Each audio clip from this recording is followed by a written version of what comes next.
প্রিয় দর্শক আসসালামু আলাইকুম। আপনারা অনেকেই কমেন্ট করছেন যে বা অনেকে আমার কাছ থেকে জানতে চেয়েছেন যে ৬৫ দিনের যে নিষেধাজ্ঞা সেটা কেন দেওয়া হয় এবং কি কারণে দেওয়া হয়। তো সেই বিষয়ে আমি আজকে আপনাদের সাথে এই ভিডিওতে আলোচনা করার চেষ্টা করব।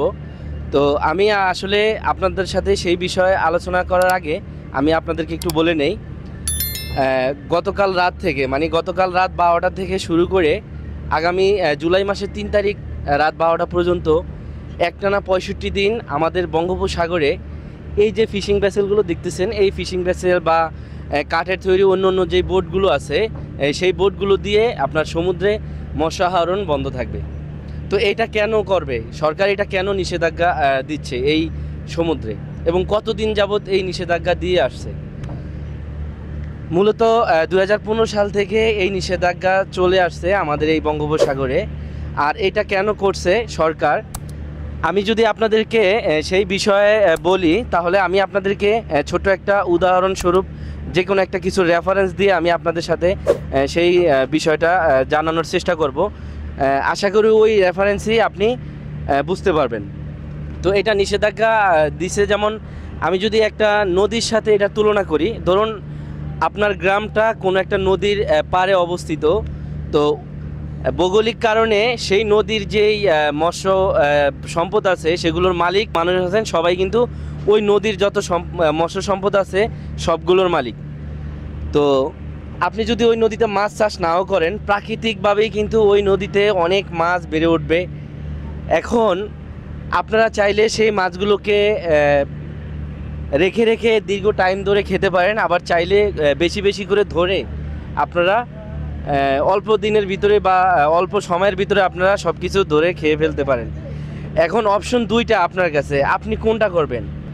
অবশ্যই আপনি যদি বুদ্ধিমান হয়ে থাকেন তাহলে আপনি কি করবেন, আপনি একেবারে ধরে সব কিছু শেষ না করে আস্তে আস্তে রেখে রেখে আপনার খাবেন এবং এই নদীতে মাছ বেড়ে ওঠার যেই পদক্ষেপগুলো সেগুলো আপনি নেবেন যদি আপনি বুদ্ধিমান হয়ে থাকেন। তো আমাদের দেশে সরকার আসলে বুদ্ধিমানের মতো একটা কাজ করছে। সেটা কিভাবে, ধরুন এই যে নিষেধাজ্ঞা দেওয়ার কারণে আমাদের এই যে ফিশিং ভেসেলগুলো আপনারা দেখতে পাচ্ছেন, এদিকে একটু ঘোরাও, এই যে দেখেন এইদিকে এই যে অনেক ফিশিং ভেসেল, সব অত্যাধুনিক ফিশিং ভেসেলগুলো। আগে কিন্তু এই ফিশিং ভেসেলগুলো আমাদের বাংলাদেশে ছিল না। বাংলাদেশে মোট প্রায় 265টার মতো এরকম অত্যাধুনিক ফিশিং ভেসেল আছে। তো এগুলো দিয়ে আমাদের সমুদ্রে যেভাবে মাছ শিকার করতেছে, যদি এই পদক্ষেপগুলো সরকার না নিত তাহলে কিন্তু অদূর ভবিষ্যতে আমাদের এই বঙ্গোপসাগরে আপনার সামুদ্রিক মাছের সংকট দেখা দিত, অর্থাৎ সমুদ্রের মাছ একেবারে শেষ হয়ে যেত। তো সরকার আপনার বিভিন্ন তাদের যে গবেষণা আছে, যেমন মিন সন্ধানী নামে একটা ফিশিং জাহাজ আছে সরকারিভাবে, সেটা কি করে সমুদ্রে গিয়ে আপনার এই বিষয়গুলো নিয়ে গবেষণা করে। তো গবেষণা করে দেখলো যে বাংলাদেশের ঋতুতে এই সময়টা আপনার দক্ষিণের মৌসুম শুরু হয়, সাউথের মৌসুম আমরা যেটা বলি। এই যে যেমন এখন দেখুন আকাশে প্রচুর মেঘ, এই সময়টা কিন্তু অনেক বৃষ্টি হয়। আর এই বৃষ্টির কারণে নতুন বৃষ্টির পানি পেয়ে আমাদের বঙ্গোপসাগরে যে মাছগুলো আছে সেগুলো কি করে একে অপরের সাথে আলিঙ্গন করে, মিলন করে, আর যার কারণে মা মাছগুলো প্রেগনেন্ট হয় এবং পরবর্তীতে 2-3 মাস পরে গিয়ে সেই মাছগুলো ডিম ছাড়ে। আবার তার জন্য কিন্তু আবার 22 দিনের জন্য বন্ধ থাকে আলাদাভাবে, ঠিক আছে, মা মাছ রক্ষা করার জন্য, যেটা আপনারা অনেকে ইলিশের অভিযান হিসাবে অনেকেই চিনে থাকেন। তো এই সব মূল কথা হচ্ছে যে সমুদ্রের মাছ যেন বেড়ে উঠতে পারে। হ্যাঁ, আমরা এই সমুদ্রের মাছগুলো যেন দীর্ঘ টাইম রেখে রেখে খেতে পারি। হ্যাঁ, যার কারণে এই নিষেধাজ্ঞাটা কিন্তু সরকার দিচ্ছে বা দিয়ে আসতেছে। তো এইটাই মূলত কারণ।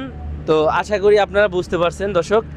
আজকের ভিডিওটা এই পর্যন্তই। আমি মূলত এই বিষয়টা জানানোর জন্যই আপনাদের সাথে এই ভিডিওর মাধ্যমে আলোচনা করার চেষ্টা করছি।